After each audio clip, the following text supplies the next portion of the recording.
नमस्कार, welcome to couples dishes. आज डिश्रे आम बनवा सजना साग भजा। यह खावाई बहुत टेस्टी और बनवा भी बहुत सहज। तेबे चलतु देखि नवा एथि आवश्यक उपकरण।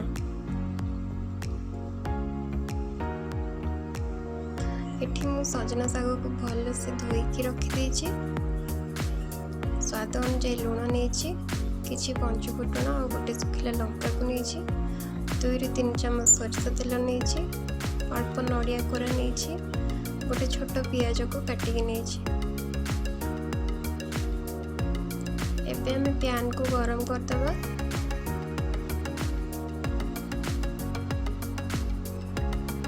पैन हमर गरम हो गलानी। एबे मु एथिरे तेल दे दोची। तेल भल से गरम होला परे आमे एथिरे फुटण पकेबा।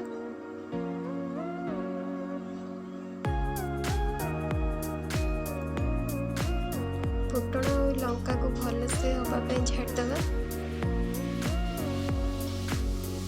फुटण और लंका भल से हो गलानी। एबे आमे एथिरे कटा पियाज को पकेदबा।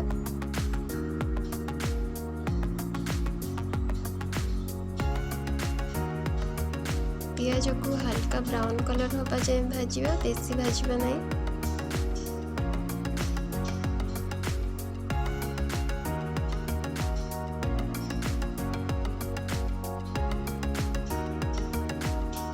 एबे देखंतु पियाज हमर हो गलानी। एबे मु साग को पके दोची।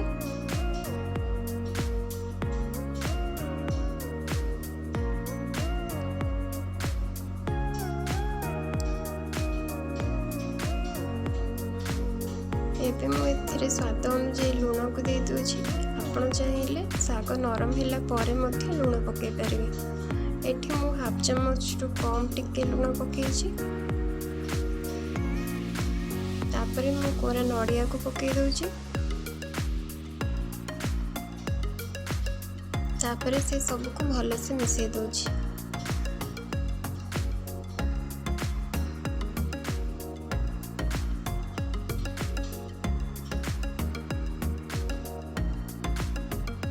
दुई 3 मिनिट एमती भल से मिसैला परे आमे से अल्प किछि पानी दबा। सागरे बेसी पानी देबे नहीं, अल्प किछि पानी हाथ रे छिंचिकी दे देबे।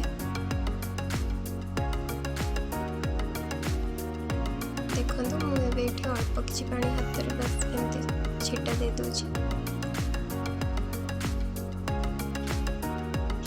तापरे ताको आउ थरे भल से मिसई देबे।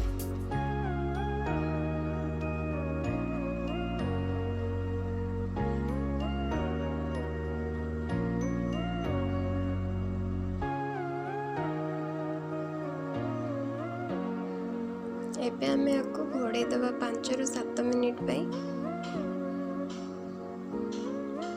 एबे हमर साग भजा रेडी हो गलानी। जदि आपण मानक मोर वीडियोटी भल लागिछि तेबे मो चैनल टी को सब्सक्राइब करंतु एवं लाइक और शेयर करिया पई जमा भी भूलिबे नहीं। Thank you.